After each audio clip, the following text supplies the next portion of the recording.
न रयो आया मुझे हबीब करीम फरमायो केड़ो गुनाह है।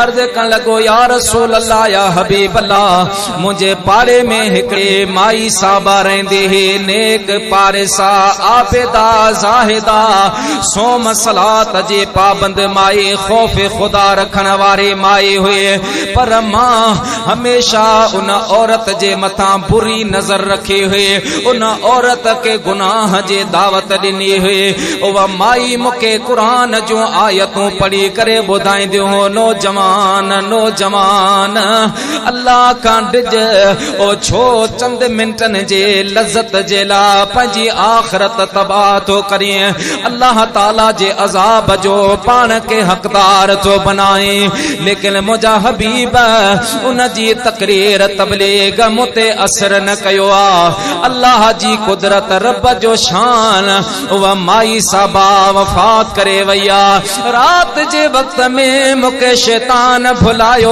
नफ्स जे चए ते लगी करे रात जे वक्त में मां कब्रिस्तान वियो आया उन कब्रिस्तान में वनी करे मां उन माई साबा जी कब्र खोटिया कब्र खोटे करे मैयत के मां बाहर कढो आ मुझा महबूब उन मैयत के जडे मां बाहर कढो आ उन औरत जे कफन में मुंह हथ विधो आ त माई साबा जे जिस्म में हरकत थिया मुके चवन लगी बदबख्त बेहया शर्म न आये अरे अल्लाह का नडने जो तो मो पाक दामन न्याणिया के कब्र में अचे पलीद बनायो आहे मुझा प्यारा दोस्तों बुजुर्गो उन नौजवान इया गाल कया मुझा महबूब करीम उठी भी रहा पान फरमायूं उठी निकर मदीने मां निकरी वञ तुझे करे मता मदीने पाक ते अजाब अची वञे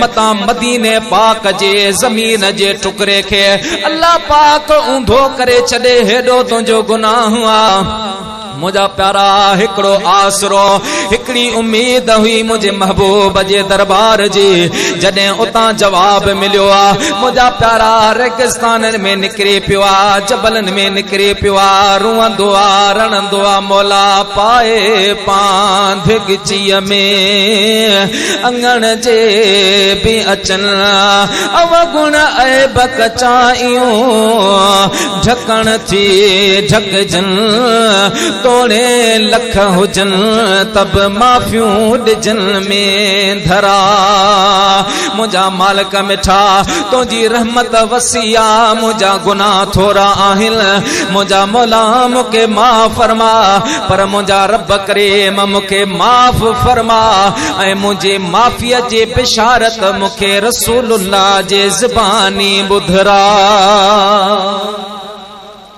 माफी तदे रसूलुल्लाह जी ज़बानी मुके बिशारत दी मौला जे करे माफ नथो करी वो मुके हिते अजाब दे मुके कयामत वारे अजाब खां बचा हदीस पाक में इंदो आ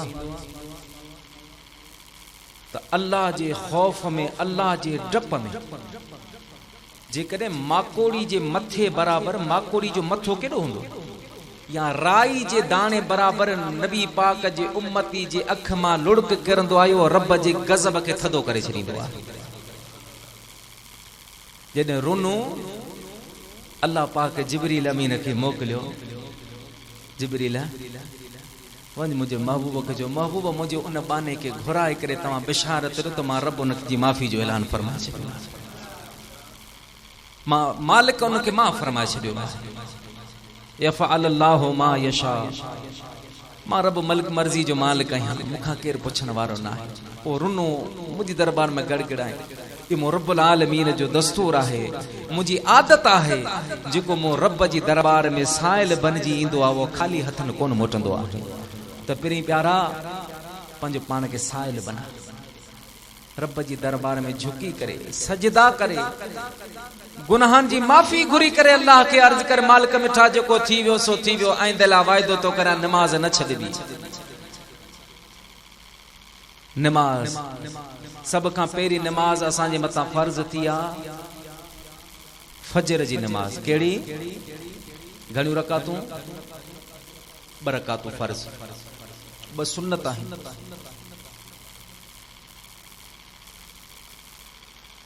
ये नमाज कीअं मिली, किथां ये नमाज आई? अब जेको थकी पियो सो हथ मथे खणे।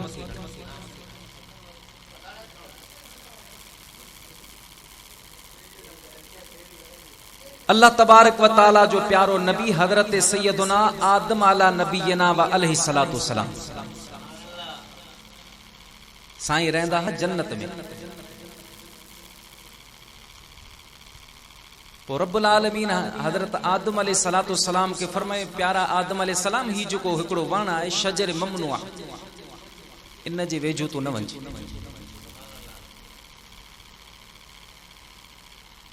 हजरत आदम अलैहि सलातु सलाम वो वण खाधो। पंहिंजा माण्हू चवंदा बाबा इंसान आहे, खता आहे, खता गुनाह त हजरत आदम अलैहि सलाम का थी। चवंदा न सही, इंसान गुनाह गुनाह त हजरत अस्तगफिरुल्लाह। अल्लाह जो नबी मासूम हूंदो आहे, याद रखिजो, नबुवत खां बाद या नबुवत खां पहिरीं अल्लाह जो नबी जेको हूंदो आहे उहो छा हूंदो आहे बाबा? मासूम हूंदो आहे। हाणे ये जेको वण साईं जिन खाधो, इन में पे रब जो किरोड़ हां हिकमतूं हुई। हाँ जेकर हजरत आदम अलैहिस्सलाम वो वण न खाए हा त रब जन्नत मां बाहर कोन कढे। हाँ जी कोन कढे हा न।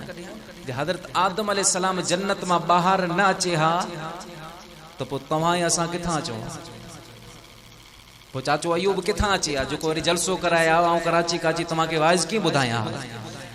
जेकॾहिं पंहिंजो ॾाॾो ई न अचे हा त पां कीअं अचूं हा? इन में रब जूं हिकमतूं आहिनि। बहरहाल साईं जिन खाधो, अल्लाह पाक फरमाए आदम अलैहिस्सलाम जन्नत मां ॿाहिरि। साईं जो जेको नुज़ूल थियो आहे उहो थियो आहे रण कच्छ जी सरज़मीन ते। अम्मा हवा सरज़मीन जिद्दा में। पर जेको हजरत आदम अलैहिस्सलाम के जॾहिं जन्नत मां ॿाहिरि कढियो वियो, उहो विची नमाज जो टाइम हो, असर नमाज जो। जीअं जीअं सिज लहंदो वियो ऊंधाई ईंदी वई। हजरत आदम अलैहिस्सलाम कॾहिं ऊंधाई ॾिठी कोन्हे, जन्नत में रहंदो हो। जो ऊंधाई आई, सॼी रात पशेमान, सॼी रात परेशान, मौला ही छाहे ऊंधा अंधोकार, काश ॾिसण में नथी अचे, काश नज़र नथी अचे। मुंहिंजा प्यारा दोस्तो बुज़ुर्गो रोवंदे परेशानी पशेमानी में हजरत आदम अलैहिस्सलाम रात गुज़ारी आ। मुंहिंजा प्यारा जॾहिं रात गुज़री वई आ, फजर जो टाइम क़रीब आयो आ, रोशनी मोटी आई आ। अल्लाह जो नबी हजरत आदम अलैहिस्सलाम खुश थियो त रब मुंहिंजी ऊंधाईअ मां जान छॾाए, अल्लाह पाक मुखे रोशनी अता फरमाइया। मुझा प्यारा दोस्तों बुजुर्गो, उन खुशिया जे आलम में हजरत आदम अलैहिस्सलाम बरकतूं शुक्राने जो नफल पढ़ियो हुयो, उवे अल्लाह पाक के एतरियूं पसंद आयो जो रब पाक फरमायो, मुझा महबूबा यो मां तव्हां जी उम्मत जे ला रखी तो छॾा, महफूज़ तो करे छॾा।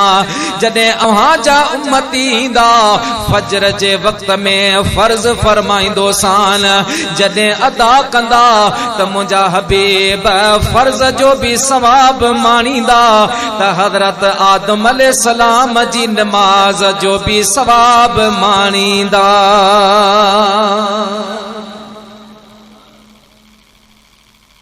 केॾो सवाब आहे। पोइ दिलि छो नथी चवे फजर नमाज पढ़ण जी? उन खां पोइ ज़ोहर जी नमाज। अब घणियूं रकातूं? 4। हेॾा असांजे पासे 6 पढ़ंदा, अवां घणियूं पढ़ंदा आहियो? 4 रकातूं फर्ज़। कीअं मिलियूं? अल्लाह जो प्यारो नबी हजरत सैयदना इब्राहिम खलीलुल्लाह अलैहि सलातो सलाम, अल्लाह से फरमाए इब्राहिम उठ मुंहिंजी राह में कुर्बानी कर। हाणे इहो मौज़ू ॿिए पासे वेंदो। बहरहाल आख़िर में हुकुम थियो त इब्राहिम जेका तुंहिंजी प्यारे में प्यारी शइ आहे उनके कुर्बान कर।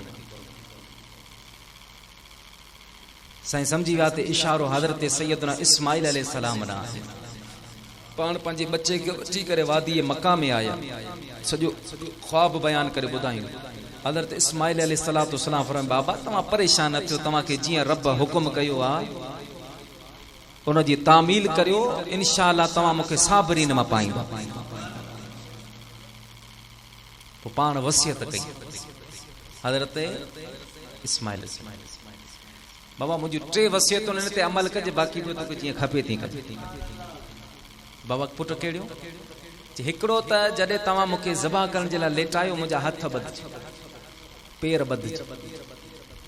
पुट छो? पर बाबा आख़िर मुंहिंजे हलक ते, मुंहिंजे नड़ीअ ते, मुंहिंजे गले ते छुरी हलंदी, खून निकिरंदो, नसूं कटबियूं, ऐं जानदार आहियां, मूं में साह आया, फथड़ंदुसि, हथ पेर हणंदुसि। थी सघे तो मुझे हरकत जे करे, हथ पैर हलाइण जे करे मुझे जिस्म जो को रत जो फुड़ो तव्हां जे कपड़न ते लगे, मता ये बेअदबी थी पवे, मता या बेअदबी थी पवे। छो त वहंदड़ जो को रत हुंदा वो पलीद हूंदी, ऐं उन खां पेरी तव्हां पंहिंजे अखियुनि ते पट्टी ॿधजो। पुट इहो छो? बाबा 90 साल जी उम्र में आऊं तोखे मिलियो आहियां, 90 साल जी उम्र में तू कोराड़ो आहीं, वॾी तुंहिंजी उम्र आहे, हींअर तो तू सिधो बीठो आहीं, पर जॾहिं तुंहिंजो हिकिड़ो पेर मुंहिंजी चेल ते हूंदो, ॿियो पेर मुंहिंजे मथे जे मथां पासे में हूंदो, ऐं मुंहिंजे वारनि खे झले करे जॾहिं तू मुंहिंजे हलक जे मथां छुरी रखंदे, थी सके तो तुंहिंजी दिलि फाटी पवे। उन जे करे पट्टी ॿधी छॾ, न तूं मूंखे ॾिसे, न को वसवसो तुंहिंजी दिलि में अचे। ऐं उन खां बाद जॾहिं मां शहीद थी वञा, मुंहिंजो इहो खून आलूदा रत मां रंगियल कमीस, मुंहिंजो जुबो खणी वञी मुंहिंजी अम्मा खे बतौर सलाम ॾिजां, ऐं चइजां त सैयदा तुंहिंजो शहज़ादो उन रब जी दरबार में वियो आहे जेको तूं मां खां करोड़ हिसा ज्यादा मेहरबान आहे। इहे साईं जन छा फरमाई ही पंहिंजे वालिद साहब खे वसियत फरमाई, छो त इम्तिहान हो। पोइ इहो ई साॻी इम्तिहान जॾहिं सैयद शुहदा हज़रत इमाम हुसैन अली मक़ाम रज़ी अल्लाह ताला अन्हु जे मथां आयो, करबला जे तरफ हिजरत करण का हिकड़ी रात पेरी साईं मक्के पाक में सुता पिया हा, तो मदीने वारे साईं ज़ियारत कराई। पाण फरमायूं पुट इम्तिहान ॾाढो सख्त आहे, जबल हली वेंदा, पहाड़ हली वेंदा, पखियुनि जी परवाज़ ख़त्म थी वेंदी, दरियानि जी रवानगी रुकजी वेंदी, मलाइका अल्लाह तबारक व ताला जी दरबार में ताज्जुब जूं तस्बीह पढ़ंदा।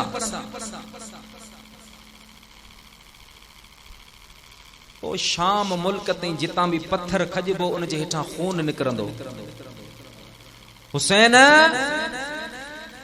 जेकर इम्तिहान बर्दाश्त करे सके तो ठीक आ, न बर्दाश्त करे सके तो मां मुस्तफा के ॿुधा, मां रब जी दरबार में दुआ घुरा, अल्लाह पाक इम्तिहान टारे छॾे।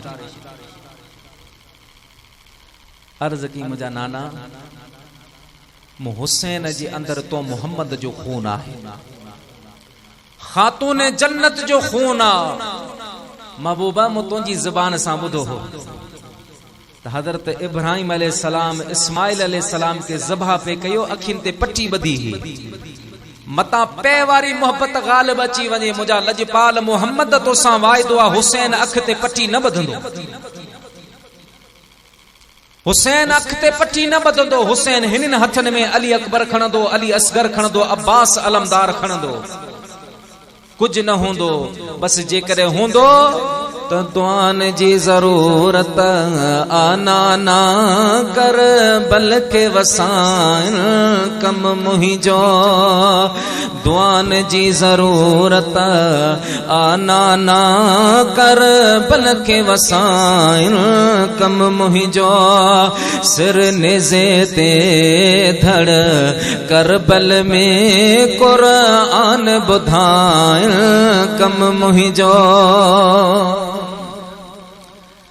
बहरहाल हजरत इस्माइल अलैहिस्सलाम वसियत करे मुझा प्यारा दोस्तों बुजुर्गो अल्लाह जे प्यारे नबी हजरत इब्राहिम खलीलुल्लाह जडे छुरी हलाया अल्लाह जे दरबार में मलाइकन अर्ज कयो मौला अजीब तुझी कुदरता या इलाहुल आलमीन अज हिकड़ो नबी बे नबी के ज़बा करे रहियो आ अज तारीख में पे पंजे पुट के मालिक जी रज़ा जे ला ज़बा करे रहियो आ मुझा प्यारा दोस्तों बुजुर्गो अल्लाह ताला जे ज़ात बाबरकात जो रहमती दरिया जोश में आयो आ अल्लाह ताला जे ज़ात बाबरकात फरमायो जिब्रील जन्नत मां दुंबो खण इब्राहिम अलैहिस्सलाम जे कदमन में दे इस्माइल अलैहिस्सलाम के बचाणो आ आजाद करनो आ यो इम्तिहान आ मां रब हजरत इब्राहिम अलैहिस्सलाम के इम्तिहान में पास फरमायो आहे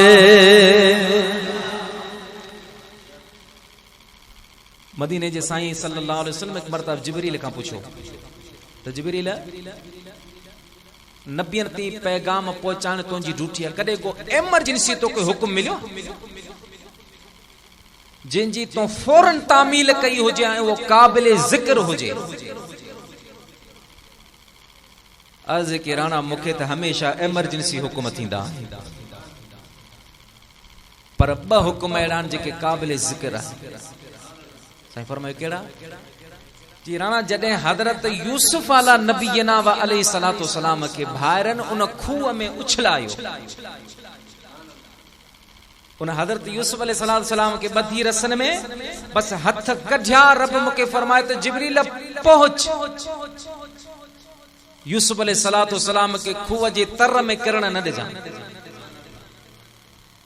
वो महबूब जन्नत मां परवाज करे उन खूह अंदर आयो मां पंजी परन ते खणी यूसुफ अलैहिस्सलातु वस्सलाम के खूह जे किनारे ते विहारियो ऐं बियो मुके एमरजेंसी हुक्म तडे मिलो जने इस्माइल अलैहिस्सलातु वस्सलाम जे हलक मुबारक ते छुरी इस्माइल हजरत इब्राहिम अलैहिस्सलाम रखी चुको बस हलाण जी देर रब मुके फरमायो फौरन तू भी वञ जन्नत दुंब जो दुंबो भी खणी वञ वो महबूब उते भी आ पोतोस अल्लाह जो फजल अल्लाह पाक मु जिब्रील के ये ताकत दिनी है बहरहाल हजरत इस्माइल अलैहिस्सलातु वस्सलाम सलामती सां बची विया जने छुरी हली वई दुंबो ज़बा थी वियो खून निकतो अमा के खबर होंदी है जानवर जडे ज़बा थींदो त उन जे जिस्म मां जेको खून निकरंदो वो गरम खून होंदो आहे साईं जे पेरन मुबारकन में जने गरम खून अची गुजरियो जो अखिन ते पट्टी बदली पान समझो मुझो बच्चो अल्लाह के प्यारो थी जो अख ता पट्टी लाइन तो दुंबो पियो तड़पे इस्माइल अलैहिस्सलाम सलामत सां बीठो पान खुश कोन थिया डिजी विया तो शायद मुझी रब कुर्बानी कबूल कोन कई जिब्रील आयो अर्ज के त सोना रब तो फरमाए इब्राहिम अलैहिस्सलाम मां रब तुझी कुर्बानी कबूल कया और रब तो के आजमाए रहियो होस और तुझो इम्तिहान वठी रहियो होस तो इम्तिहान में पास थी वियो आही जने ये खबर मिली त पान शुक्राने जे तौर ज़ोहर जे वक्त में अगिए जे वक्त में 4 रकातो नफल अदा फरमायो हुई रब के एडियो पसंद आयो जो अल्लाह सी फरमायो महबूबा हियो तुझी उम्मत जे ला रखी तो छे जॾहिं ज़ोहर जे टाइम ते पढ़ंदा फर्ज़ जो भी सवाब माणींदा ते इब्राहिम खलीलुल्लाह जी नमाज जो भी सवाब माणींदा उन खां बाद असर जी नमाज विची जी नमाज हजरत यूनुस अलैहिस्सलाम मच्छी जे पेट में उहा मच्छी वरी बी मच्छी जे पेट में उहा मच्छी एडी हुई जंहिंजे पेट में अल्लाह जो नबी हजरत यूनुस अलैहिस्सलाम आयो ऐं पोइ उन मच्छी जे मथा बि का एडी मच्छी हावी थी जेका उन मच्छी के खाई वई। अल्लाह जो नबी मच्छी जे पेट में, उहा मच्छी बी मच्छी जे पेट में, उहा मच्छी वरी समुंड जे पेट में। ज़माने दराज अल्लाह जी मखलूक, अल्लाह जी कुदरत आहे। हदीस पाक में ईंदो आहे, साहबन सगोरन फरमाया त नबी साईं असांखे हिकिड़े जहाज ते मोकिलियो, खजूरूं ॾिनियूं। पोइ पहिरीं ॾींहुं असां 12 खजूरूं खाधियूं, पोइ 8 खजूरूं, पोइ 3 खजूरूं, पछाड़ी हिकिड़ी खजूर मिली। हिकिड़ी खजूर खाई, पानी जो प्यालो पी छॾियो, जिहाद करणो आहे। ये भी गुलाम है। पाण फरमाए पोइ असां दुआऊं घुरियूं, अचानक हिकिड़े ॾींहुं रब्बुल आलमीन असांजी मेहमानी कई। मेहमानी छा कई, जो अल्लाह पाक समुंड मां हिकिड़ी मच्छी खे ॿाहिरि आंदो। हिकिड़ी मच्छी ॿाहिरि आई, पोइ उनखे असां खाधो, उनजी वोह, उनजो तेल असां जिस्मनि ते लॻायो। उहा मच्छी एडी ही जो उन मच्छी जो जेको कंडो हूंदो आहे, कंडो असां बकरा फरमाए त उन कंडे खे असां हीअं बिहारे उनजे हेठां असां उठ गुज़ारियो, उठ गुज़री वियो, उठ गुज़री वियो। एडी अल्लाह जी मखलूक है। बहरहाल अल्लाह जो नबी यूनुस अलैहिस्सलाम मच्छी जे पेट में, उहा मच्छी बी मच्छी जे पेट में। मुंहिंजा प्यारा दोस्तो बुज़ुर्गो, वक्त गुज़रंदो वियो आहे, ज़मानो हलंदो रहियो आहे। हिकिड़े ॾाढ़े जॾहिं उहा मच्छी समुंड जे किनारे ते आई आहे, अल्लाह जो प्यारो नबी हज़रत यूनुस अलैहिस्सलाम सलामती सां ॿाहिरि आयो आहे। जान बतिया रब जे दरबार में शुक्राने तौर पर विच जे टाइम ते 4 रकातूं नफल हजरत यूनुस अलैहिस्सलाम पढ़ियूं हुयूं। अल्लाह पाक फरमायो, ऐ मुंहिंजा प्यारा महबूब, इहो बि तव्हां जी उम्मत जे मथां फर्ज़ फरमाईंदुसि। जॾहिं अदा कंदा फर्ज़ जो बि सवाब माणींदा, त यूनुस अलैहिस्सलाम जी नमाज जो बि सवाब माणींदा। सुभान अल्लाह, सुभान अल्लाह। उन खां बाद असर जी पंहिंजो मगरब जी नमाज, सांझी नमाज, का नमाज 2 रकातूं, का 4 रकातूं, मगरब जी नमाज घणियूं रकातूं, 3 रकात। अल्लाह जो नबी हजरत ईसा अलैहिस्सलाम साईं वेठा हा के अचण वारे चयो त साईं ॿाहिरि जेके माण्हुनि से चवनि पिया त माज़ अल्लाह सुम माज़ अल्लाह, हजरत ईसा अलैहिस्सलाम अल्लाह जो पुटु आहे। अस्तगफिरुल्लाह, नकल कुफ्र, कुफ्र मबाशिर। क्या उनके तव्हां चयो आहे, पंहिंजी तरफ़ां दबीन पिया। पाण फरमायूं अल्लाहु अकबर, अल्लाह ताला लम यलिद वलम यूलद, न कंहिंजो पे आहे, न कंहिंजो पुटु आहे। माण्हू कहिड़ी बकवास कनि पिया।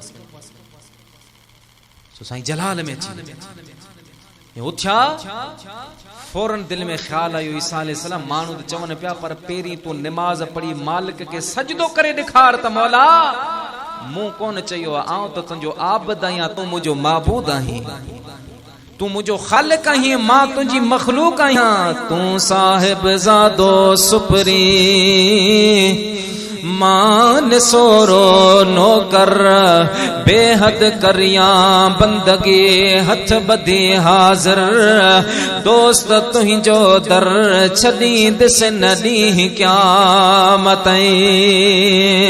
मुंहिंजा प्यारा दोस्तो बुज़ुर्गो, अल्लाह जो प्यारो नबी हज़रत ईसा अलैहिस्सलाम 2 रकातूं नफ़िल शुरू कयो आहिनि।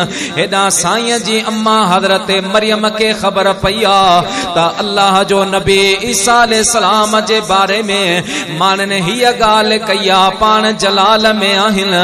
अम्मा मोटी आई आ त वञी पंहिंजे बच्चे खे सम्झाया, पुट लोक मौका माननि जे ॻाल्हियुनि ते न लॻ, माण्हू ॻाल्हियूं कंदा रहंदा, माननि खे छॾे ॾे। मुंहिंजा प्यारा जीजल अम्मा आई आ, ॾिसे त अल्लाह जो नबी ईसा अलैहिस्सलाम नमाज पढ़ी रहियो आहे। तो सैयदा जो आहे नमाज पढ़े तो पाण बि पुठियां नमाज में शुरू थी, पर हज़रत ईसा अलैहिस्सलाम हिकिड़ी रकात पढ़ी चुको, 2 रकात लाइ बीठो। हज़रत ईसा अलैहिस्सलाम 2 रकात पढ़ी सलाम फेरियो तो हज़रत मरियम जी अञा हिकिड़ी रकात थी। साईं सलाम फेरियो, हाणे उथिया त हज़रत सैयदा मरियम हिकिड़ी रकात ते ई सलाम फेरे छॾियो। त हाणे जेकॾहिं ॿाहिरि निकिरियो त ॿाहिरां त हुनखे सॾु कोन करे सघंदी, हिकड़े रकाते सलाम फेरे साईं के समझाई इहो मां पुट जो नफल हज़रत ईसा अलैहिस्सलाम जो बरकातूं अम्मा मरियम जी हिकड़ी रकात अल्लाह के एडियूं प्यारियूं लगियूं एडियूं पसंद आयूं जो रब सी फरमाए महबूब हज़रत मरियम ऐं हज़रत ईसा अलैहिस्सलाम जो 3 रकात मिलाए करे तुंहिंजी उम्मत जे मथां फर्ज़ तो फरमाई जॾहिं अदा कंदा त ईसा अलैहिस्सलाम ऐं अम्मा मरियम जे नमाज जो भी सवाब माणींदा त फर्ज़ जो भी सवाब माणींदा उन खां बाद सुम्हण जी नमाज इशा जी नमाज अल्लाह जो नबी हज़रत मूसा अलैहिस्सलाम बकरियूं चारींदा पाण बकरियूं चारींदा ऐं बकरियूं चारण नबी साईं जी भी सुन्नत आहे जेकॾहिं तव्हां बलूचिस्तान जा माण्हू आहियो बलूचिस्तान वारनि जो ज़्यादातर गुज़र सफ़र मुंहिंजे ख़्याल में बकरियुनि ते हूंदो आहे तव्हां न जेकर घर खां बकरियूं चारण कढी वञो इन इरादे सां इन नियत सां त बकरियूं चारण मुंहिंजे दिलबर मोहम्मद जी सुन्नत आहे त तुंहिंजूं बकरियूं बि चरी पवंदियूं रसूलुल्लाह जी सुन्नत बि ज़िंदा थी पवंदी रसूलुल्लाह जी सुन्नत भी जिंदा थींदी साईं फरमाए मुंहिंजी सुन्नत जी हिकड़ी सुन्नत के जेको जिंदा कंदो अल्लाह से उनखे 100 शहीदनि जो सवाब ॾींदो हज़रत मूसा अलैहिस्सलाम पियो बकरियूं चारे पाण अल्लाह जे ज़िक्र में मस्त लगा पिया बकरियूं जबलनि में भी चरन पाण ज़िक्र कंदे कंदे अचानक जो ख्याल कयूं तो रात जा 10-11 थी विया पाण चयो अरे रात थी वई मुंहिंजी अम्मा पुठियां अकेली आहे अम्मा रोज खीर पीअंदी आहे पोइ आराम कंदी आहे अॼु जेकॾहिं अम्मा नाराज़ थी सुती हूंदी त मुंहिंजो रब बि नाराज़ थी पवंदो सो पाण जल्दी जल्दी उन जबलनि मां बकरियूं कढी घर आया बकरियुनि खे वाड़ी में बंदि करे डोड़ विझी घर में वञी ॾिसनि त अम्मा साइण अञा जागी रही आहे तस्बीह पई पढ़े अम्मा वेठी आहे हा पुट वेठी आई